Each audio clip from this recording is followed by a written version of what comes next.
Hey everyone, Boozor here. Welcome back. So today's video, we're just going to talk about the new Fusion. It's coming January 12th, so that's about a week from now. Um, so I just want to go through my thoughts and maybe offer some tips on how to prepare with about 1 week left. It might be too late if you're not prepared at all, especially if you're a free-to-play player. Depends where you are in the game. If you're farming Ultra Nightmare Clan Boss, you might be okay. But we have some time to prep still, so let's get started. I just want to go through the kit real quick.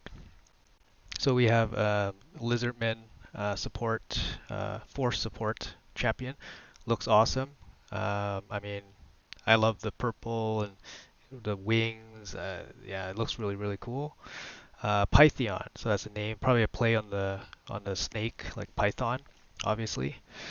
A1 Rapsius Staff attacks one enemy twice and heals the lowest ally with the lowest HP by 5% of the max HP of this champion. So that's really good. You can control the heal portion. So it basically heals twice for 10%, which is good. It's fine. Its next skill, Shed Skin, 4 turn down to 3 turn with books. Um, Full team cleanse, great. And a heal of 10% of their max HP, that's fine. And extra 5% of their max HP for each debuff removed. So that could work out to be a pretty juicy heal, especially against like Nether Spider or the Poison Hydra Head, for example. So pretty good, and it also includes block debuff. So full team cleanse plus heal plus block debuff on 3 turn. Very good. There's not too many. There's still not too many options for full team cleanses in the game on a 3 turn cooldown.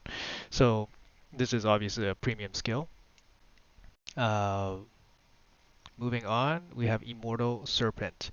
So this move, 7 turn down to 4 with 3 books. I mean, that's good value if you're just looking for this move.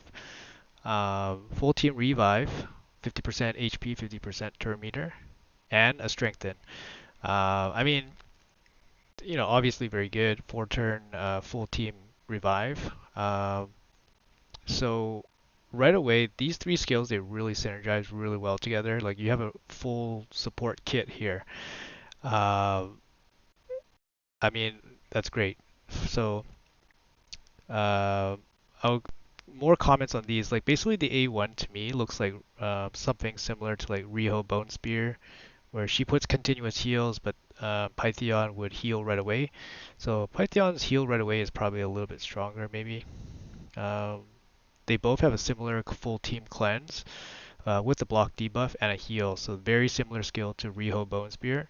But this move, Immortal Serpent, puts it closer to. It's similar to like I guess like Duchess, where Duchess places Veil and heals, and this places Strengthen. So Duchess Revive is a bit better, just because the Veil is really strong at keeping your team alive. Um, but this is Pythion's passive really makes it much more comparable to Duchess. So allies receive 5% less damage from skills for each buff, stacks up to 25%. So I believe Duchess's passive is it's an active pass. It's a passive that's on all the time, and it's for 20% against AOE only, but it's up all the time, no condition. Whereas this can stack up to 25% against all attacks or all damage. Um, but you need some setup, some condition. So on first glance, Duchess for like arena would probably be better for like a go second because you don't have to set it up. But with that said, Pythion's passive isn't really that hard to set up, even if you don't take a turn. So if you had like gear sets like Divine Shield, Stone Skin, Immunity, shield set obviously. You already have 5% damage reduction, maybe 10% damage reduction right away to start, without having to take a turn. And lately there's been a lot of different champions that have multiple buffs on single moves, so you can stack up to 25 pretty quick. I'm interested in seeing how Python fits with Duchess on the same team because you have a team cleanse, which is something Duchess doesn't have, and then you both have team revives, and then you both have this ridiculous mitigating passive, similar passive. So I think two of them together would just be insanely difficult to deal with. I mean, in PvP, uh, I see this champion being probably S tier. Uh, it's I think Duchess is probably still better in some spots, maybe most spots, but I mean this champion is straight up better than Riho Bone Spear, like Withier. I think like I run Withier personally in Arena, and Python would just replace her right away. You have a cleanse with block debuff instead of defense up. So Wither has defense up, um, and Wither has more of a burst healing, but Python gives the team revive where Wither can't do that. And this damage reduction passive is stronger than Wither's random continuous heal placing. So I mean, it's just a better Wither, and I know Wither is not super meta in high-end PvP, but maybe this champion brings it closer. Also, the Force Affinity is better than Duchess for defense. So I mean, to me, like as a fragment fusion, this champion's insane, and you would be you have to have a really good reason to miss this champion. I think there's no reason to miss this if you're anywhere remote late game type player. Where if you're hitting Ultra Nightmare, you should be able to stack enough resources in the next week to take a good shot at this. Totally free to play, of course. Uh, I think we can go over some quick things to look out for. Uh, obviously, you're gonna need to be able to do some dungeons. So minimum, you want to be able to do dungeon 20. So for all the 4 dungeons, you need to be able to do dungeon 20, and that would take, on the cheap end, it'll take you roughly about 2200 energy to complete the fragments. Usually, this seems to be pretty consistent with Plarium. Obviously, Clan Boss, you wanna be able to farm Ultra Nightmare for the shards, which is very important. Arena, if you can do Go 3, Go 4, Go 5, you shouldn't have too much problem completing the arena. Um, what I am probably worried about for you guys is I know some people might have problems with artifact enhancement because it's so expensive. Artifact enhancement, especially if there's 3, is just super expensive nowadays. Uh, they've been upping the artifact enhancement events to about 7 or 8 billion at least to hit the milestone. So it might be more difficult for some if you're not ready for it. So this was our last fragment fusion, like Mighty Uko, I think. I think this was the last one. We had a bunch of traditional ones, but just for like a bit of reference, right? We're just looking at a bit of reference here. So you got arena, 2 arenas. That's pretty standard. You have one of each dungeon. Summon, summon rush, and a chase. Like it's totally standard stuff. And then in this one, you had two enhancement events. I've seen 3 enhancements, and I've seen 3 divers. Here's 3 divers. So I think it's either 3 enhancements or 3 enhancements, 2 divers, or 3 divers and 2 enhancements. The divers is where if you don't have any gems or extra energy, it might be a bit expensive to complete. But honestly, it shouldn't be too bad if you have a little bit saved up. I know personally, I do fragment fusions without having to dig into my gem stash.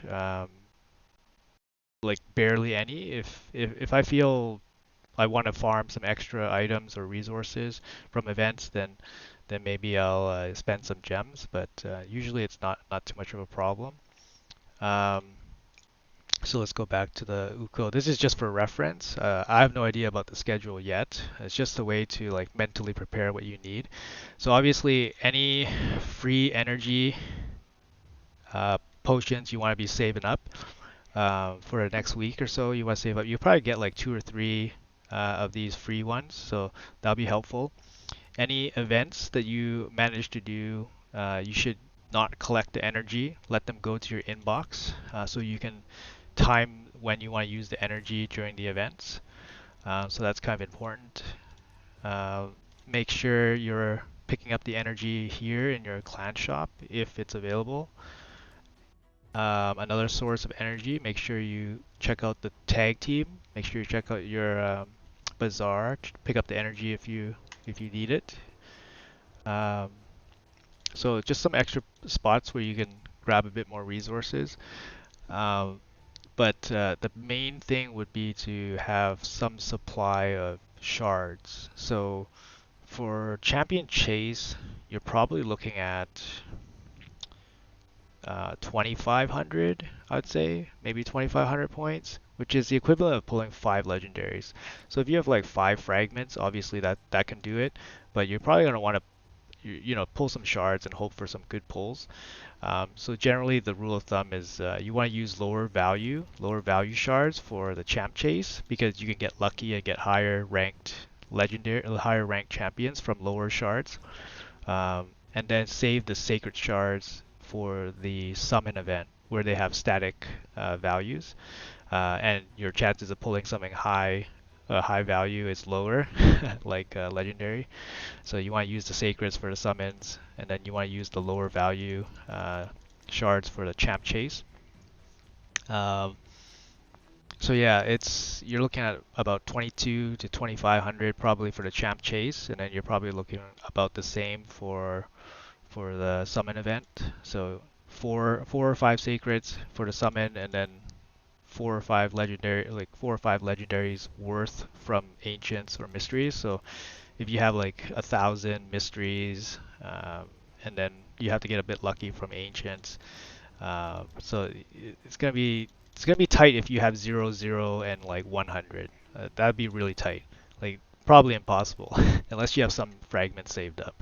But I hope in the next week or so you guys can maybe plan a little bit best you can to try to get this champion, because this champion is like, to me it feels like it's an insane carry for PVE. So any content in the game, it's an insane carry. Hydra, Doom Tower, whatever. And then it also has some viability in PvP, so in arena. And I'm viewing it as at a or like a low platinum mindset. That's where I'm at right now, and I see this champion getting some playtime. Uh, I saw like Uko having playtime when Uko was announced, and Uko actually shows up in platinum quite a bit now, at least for defense. Um, but Uko also had that issue where it had some bugs with its passive or its strip ability in pre-testing. It was a bit confusing, but for this champion, the kit looks very straightforward, and I don't see how it could get worse unless the base stats are really, really bad, which I also can't see happening. Um, but you never know, it's Plarium. The other thing that could happen is if this Immortal Serpent skill gets placed uh, automatically. So even if you don't have dead allies, it gets used up right away. If that was the case, that would make it similar to Raka Vile Fiend from Oryx. Um, she places her team revive without anybody dead. So that would make this a lot worse. So I hope that's not the case, because that would make this champion way worse on defense. Um, so we'll see. We'll see about that when the play testers get a chance to play around with this champion. Anyways, hope you guys found the video a bit helpful, a bit longer than usual, but I wanted to give my 2 cents on this champion because personally I feel it's an S tier champion and probably the best champion you could ask for any early mid game account. I mean, Helicath was insane, and everyone knew Helicath was insane, especially if you didn't have a unkillable clan boss team. Brogni, I think people didn't see the potential of Brogni when it came out. It had a good kit, but no one knew that the passive would be so busted. And then obviously, like Uko was very strong, advertised very strong. It had some quirks coming out, so it wasn't as strong as it seemed, but it's still very, very strong.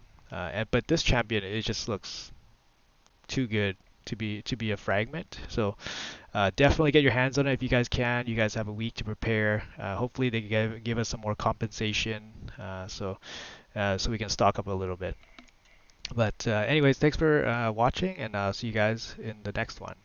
Later.